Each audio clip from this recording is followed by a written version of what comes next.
What kind of oath forces a man to die without his head and still be buried on sacred ground? What if I told you that beneath a quiet English chapel, dozens of mutilated knights were discovered, beheaded, disarmed, and ritually arranged? Not as traitors, but as if honored. The question is, why were they executed, sacrificed, or silenced? What if the truth isn't just gruesome, but forbidden? The Vatican has never acknowledged it.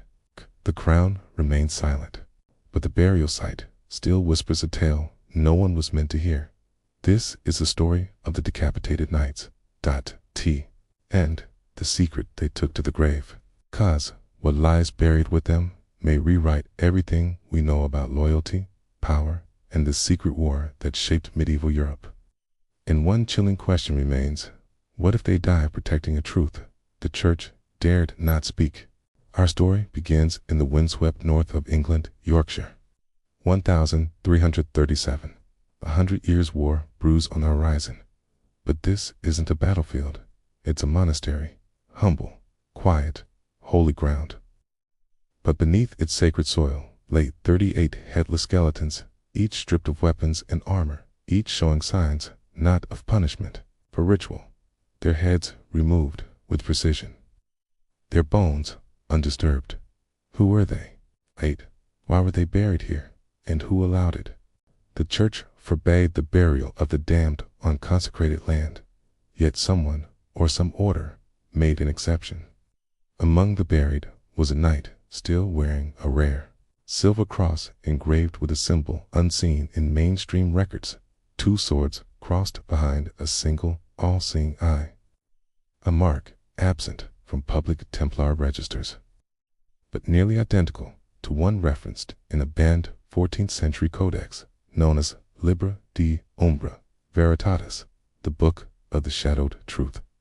This document, long thought destroyed by papal decree in 1312, reappeared briefly in the possession of a mysterious antiquarian in 1897, then vanished again, according to fragments recovered before its disappearance.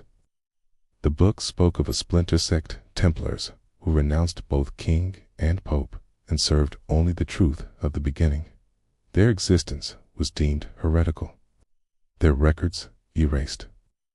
But what if these knights headless, buried in silence, were among them? In 2009, archaeologists at the University of Sheffield uncovered the burial site beneath the ruins of the Battle Abbey Chapel.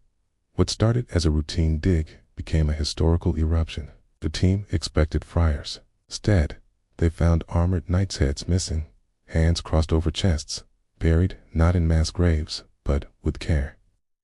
Yet, when they submitted their findings, the report was heavily redacted before public release. One scholar, Dr. Ellen Wainwright, went public, claiming the team discovered more than bones. She mentioned parchment fragments sealed in the lead tube fragments that referenced the Brotherhood of the Veiled Eye. Days later, Dr. Wainwright lost her university position, officially for misconduct. Unofficially, she claimed the Vatican's historical envoy visited the site 2 weeks prior to the dismissal. Then, she vanished. Today, she hasn't resurfaced, but the Libra de Umbra Veritatis tells us more. It claims the Brotherhood of the Veiled Eye formed in 1310, 2 years before the Church officially dissolved the Templars. Their mission: to protect a set of scrolls allegedly brought back from Jerusalem during the First Crusade. Scrolls that describe not just religious teachings, but an ancient civilization before recorded history. It's a civilization ruled by philosopher kings, guided by stars, who believed knowledge must only be preserved, never wielded. These scrolls were said to contain prophecies, among them a warning: when kings chase truth with crowns of iron, the eye will weep and fall to shadow. Some interpret this as a prediction of church corruption and royal tyranny. True, it would have undermined the divine right of both pope and monarch. The Templars who followed the prophecy swore a different oath, not to Rome, nor France, but to knowledge itself. And for that, they were hunted. The Vatican denies all links to such a prophecy, but leaked from the Archivum Secretum Apostolicum Vaticanum The Vatican.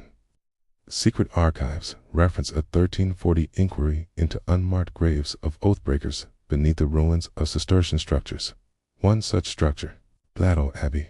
Yet none of these findings are available to the public. In 1972, request to review the relevant documents by historian Peter Lemaire was denied for reasons of ecclesiastical sensitivity.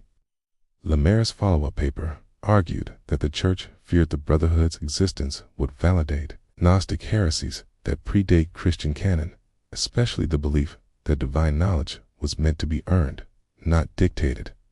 And here is where the mystery deepens, because mainstream historians call the Headless Knights a result of Viking raids or internal wars. But radiocarbon dating proves otherwise. The bones date not to the 9th century, but to the early 14th, and no known battle took place on those grounds. There's also no record of decapitation executions at the abbey. That leaves only one conclusion: they were not killed in battle, but executed, not as criminals, but as silenced. Who would silence elite knights on sacred land? And why bury them with care unless someone still honored them, even in death? To understand the denial, we must understand who benefits from forgetting. The Church has always feared fragmentation, and the idea of a secret order, loyal to knowledge, not dogma, would fracture faith. The Crown, too, cannot tolerate warriors sworn to truths above the throne. Institutions deny these findings, not because they're absurd, but because they're dangerous. Because if such a brotherhood existed, one that defied both Pope and King, it would mean medieval Europe was not ruled by faith or law, but by the silent war for truth. A war that rages even now, buried beneath layers of doctrine and denial. But what if it's true? What if those knights knew something?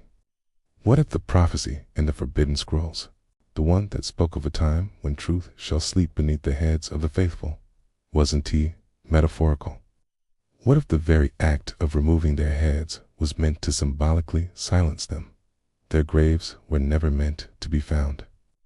And yet, we found them, buried not in shame, but in warning, as if daring the future to listen. It's one of the few quotes recovered from the Libra de Umbra Veritatis haunts historians to this day. The eye sees. Still, though the head is gone, could it be a metaphor for memory? Or a literal reference to something deeper, some relic, some truth, still hidden beneath consecrated ground? We may never know, or maybe we were never meant to. But one thing is certain: history isn't as it seems. The story of the Headless Knights proves that their silence is not absence, it is resistance. A resistance to falsehood, to tyranny, to forget. If history was rewritten once, could it happen again?